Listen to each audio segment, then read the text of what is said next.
Notice how the XRP community is always early, but also always right. For years, we've said that once the regulatory handcuffs came off, once there was a level playing field and the war on crypto finally ended, real demand for XRP products would absolutely explode. And now it's happening. It's happening in real time. On day one, we're already seeing massive inflows into the new XRP ETFs from Franklin Templeton and Grayscale, which I reported on yesterday. But there's more to the story because let's just say that XRP is destroying the competition, okay? Money is pouring in immediately in truly massive numbers. Not gradually, not cautiously. I'm saying immediately.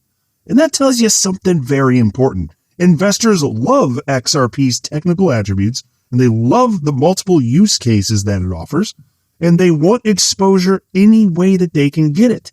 And as a result, XRP is now outperforming all other crypto ETFs, including Bitcoin. How's that taste, you little Bitcoin maxi bitches? How does that taste? All up in your facial region or right on your palate. Look, this is vindication. Everything the XRP community has believed for over a frickin' decade, the utility, the efficiency, the global potential, it's all finally being recognized by the mainstream financial world. And, this is only the beginning because ETFs are just the first wave. If this is what day one looks like, think about this. Imagine what month one looks like. If this is day one for these funds, and obviously the first XRP ETF that launched on November 13th, but if this is day one for those, and look at what's happened from November, can you imagine just a whole month out from here? Can you imagine what 1 year out from this point in time looks like? It's just going to be absolutely massive. And so I'd like to congratulate all of you listening because you figured this out before the rest of the world. And you know what? That's what it takes to get rich in investing. Recognizing the value of an asset before it becomes trendy to believe whatever that thing may be. And in this case, of course, we're talking about XRP. That's what it takes. Recognizing the value of an asset before everyone else agrees, before the rest of the world has figured it all out. And consider this, way less than 1% of humans on the planet have ever owned XRP at any point in history. And despite that being the case, with almost no humans having ever owned it at any point in history, the price already hit an all-time high of $3.65. What do you think is going to happen as adoption continues? It's just going to get more and more ridiculous.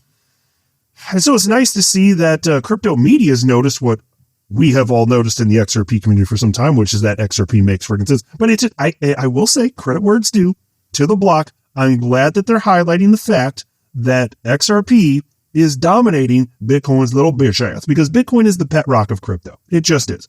It is, technologically speaking, the worst cryptocurrency ever created. And that's fine. Look, if it's always going to be a store of value, even if it's always going to be number one in market cap, I have no qualms with that. I'd like that to be the case. Bitcoin is one of my largest individual crypto holdings, but I'm not going to pretend like it's the most superior piece of technology that's ever been created, certainly not in the world of crypto. Hell no. It's the worst, technologically speaking. But people have adopted it. They like the attributes it offers, and that's fine. I just don't want to pretend like it's the holy grail of crypto when you can't do stuff with it, Like you can't even do what Satoshi Nakamoto originally envisioned that you should be able to do with it in the Bitcoin white paper, which is to use it as a peer-to-peer cash system. You can't even do that. It's just a store of value. But anyway, so take a look at this headline from the block. Grayscale and Franklin XRP ETFs each clock over $60 million in day one inflows as group outshines Bitcoin, Ethereum, and Solana funds. And that's the fun piece of this. Now the data's come in and you can see that XRP is outperforming the competition and by a lot. Take a look at this. Grayscale and Franklin Templeton's new U.S. spot exchange traded funds both witnessed over $60 million in net inflows on their first day of trading via NYSE Arca on Monday, outshining other crypto ETFs. Grayscale's GXRP, which converted into an ETF from a closed-end trust, saw $67.4 million in net inflows, while $1.5 trillion asset manager Franklin Templeton's new XRPZ ETF attracted $62.6 million, according to So Value Data. Okay, and then that actually did report in a video yesterday. The rest of it was where it gets more fun. And also, by the way, I wanted to mention this at the outset. I'm going to cover this in this video. On-chain analytics firm Sentiment has some interesting data that I wanted to share with you, and I want to opine on that. I got a few things to say about it, but yeah, it's incredible for XRP in comparison to other coins, including Bitcoin. I'll just say this. Today's a great day if you're an XRP holder. Not quite as much true if you are a Bitcoin holder. Just saying. Anyway, these containers. Combined with the $16.4 million and $17.7 million brought in by Canary Capital's XRPC and Bitwise's XRP funds, the category saw a total of $164.1 million worth of net inflows for the day. Folks, that is absolutely staggering. $164.1 million in one day for spot XRP ETFs for a coin that we were told for almost half a decade was going to fall out of the top 10 coins by market cap and go to zero. But then this happens. Now, how y'all gonna act?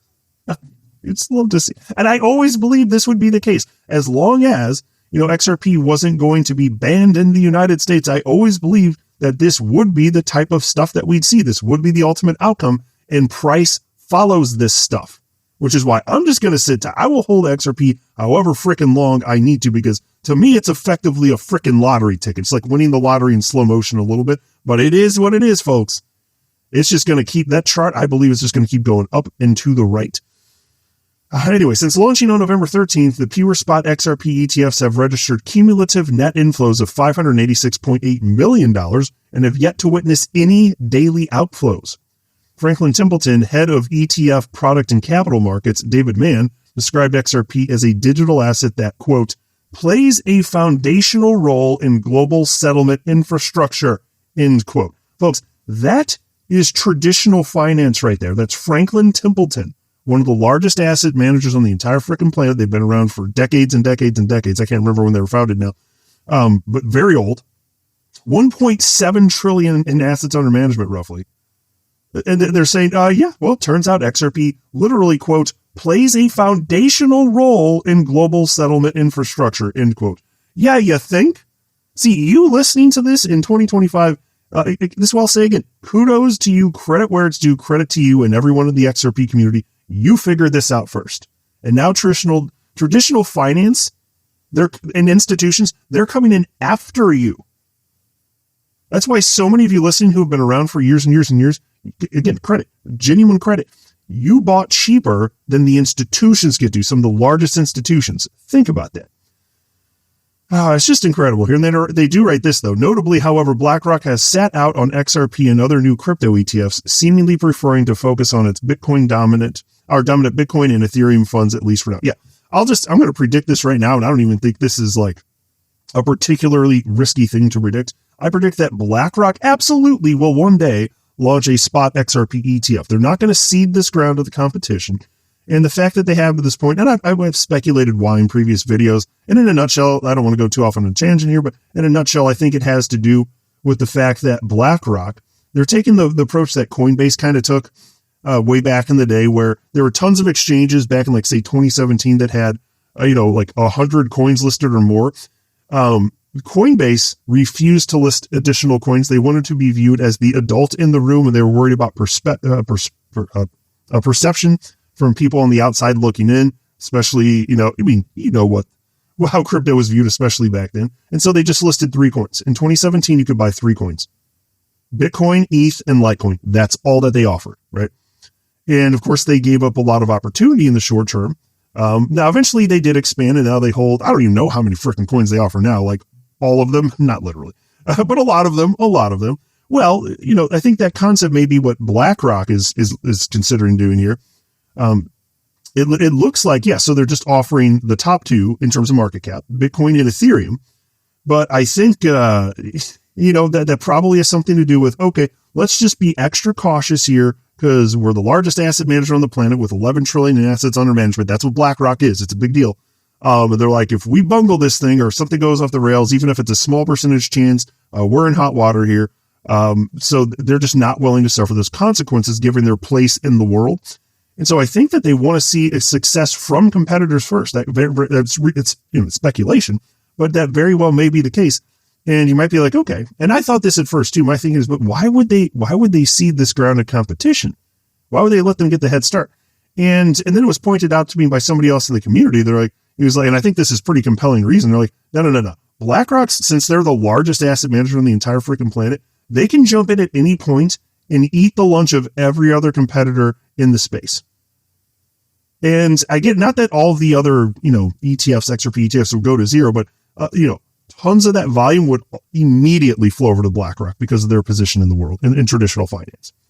And I find that argument to be kind of compelling. So I do think that's coming. And then you're just going to see this pick up even more. So like these numbers are already staggering just right out the gate for these XRP ETFs.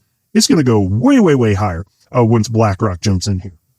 Now, of course, the fun part is right here, which I already told you, but I don't mind reading it here. I like seeing it in writing here. Look at this. Here's the subheading. XRP ETFs outshine Bitcoin, Ethereum, and Solana flows. Oh, yes, they do. They're right. In comparison, the U.S. spot Bitcoin ETF slumped back to net outflows, not inflows, but outflows of $151.1 million on Monday. Spot Ethereum ETFs attracted net inflows of $96.6 million, and spot Solana ETFs brought in $58 million, extending their positive streak since debut to 20 days, totaling $568.3 million. And so obviously, XRP just destroyed them. And so here are the numbers. They're shared by Cryptos R Us. If you want to see the numbers on your screen, them be the flows right there. Look at that. XRP dominated $164 million. And there was this posted by Hunter Horsley. He's the CEO of Bitwise, one of the firms that has launched an XRP ETF in the US. And he wrote the following: about 18 million, and this is from this morning, right? Yeah, this is just this morning, 11:32 a.m. Central Time. He said about $18 million of inflows into the Bitwise XRP ETF, ticker XRP, yesterday. Now, about $135 million in the first 3 days since its launch. That's just so staggering. It says, grateful to investors entrusting Bitwise to steward their assets. Onward. And that is absolutely huge. And here's the So Value website. And at the time I'm recording this video, I'll note in case you're curious, it is 6:11 p.m. Central Time, Tuesday, November 25th, 2025. I was hoping that the numbers would be out for today by the time I'm recording, since obviously in terms of traditional finance, the markets have closed. But this website hasn't updated, and I haven't found another website that has. So I was hoping I'd be able to report the Tuesday numbers in this video, but I couldn't wait any longer. So is what it is if I was going to get another video out. So I'm going to be watching it, though. I'm curious, but still, it's staggering regardless. I doubt that we're going to be disappointed by today's numbers once they're finally published here. And then we had this from on-chain analytics firm Sentiment, and this is a fun one. So take a look at this chart. And again, it's from Sentiment, and it's fascinating, because it tells I'd say a really clear story about where major assets sit right now. And this right here, this is the 30-day MVRV ratio, which basically measures whether the average wallet that bought in the last month is in profit or sitting at a loss for the various assets on your screen right now, including XRP. And across the board, the market is still underwater, and of course, people are in fear still. We've seen a little bit of a rebound, but still, people are a little shaky, I think it's fair to say, in terms of sentiment. And so, as you can see on the screen here, Cardano is the deepest. It's down about 19%, sitting at what Sentiment calls extreme undervaluation. Chainlink is next at what they're calling strong undervaluation, and both Bitcoin and Ethereum are in mild undervaluation territory, with roughly 6% losses for the typical short-term holder. And historically, these deep negative MVRV readings, they're basically the kind of washed out conditions that create opportunities. It is fair to say that. It means that most of the weekends have already been cleared out. True. No, I still think that's kind of true of XRP, even though it obviously hasn't suffered as much which brings me to what I think is the key point. XRP stands out for a very different reason. XRP is only slightly undervalued at about 4.7%, negative 4.7%. And not because it lacked an opportunity zone, certainly not. It's because it simply didn't get hit as hard as the others in this correction. And that's because XRP continues to show incredible strength in this market, as it's been doing ever since it first rocketed in price in November of last year. XRP holders clearly weren't blown out, that's for damn sure. And the network didn't go through, the same level of capitulation that we're seeing from Cardano and Link. And it's just so fascinating to know that everywhere you look around the XRP ecosystem, you continue to find evidence that XRP is an obvious early winner in the crypto space, and you love to see it. And so here you go. It's just another piece of evidence, XRP compared to other top coins. It's just more evidence that XRP is resilient as fuck. Look at this. It just holds. This is genuine strength. Can't fake that. It just is what it is. It's just data. And it's also at a time where, traditional finance looking a little better than it had over most of the last week. Get a little bit of a rebound. I don't know if you noticed, but the S&P 500 is up. The Russell 2000 is up. I think it was up, I'm not sure if I saw where it closed, but I checked earlier. It was up like 2.2% for the day, which is huge for traditional finance. Those are small cap stocks. That's good. You want that for breadth. And then the NASDAQ 100 was up, NDX. That was nice to see.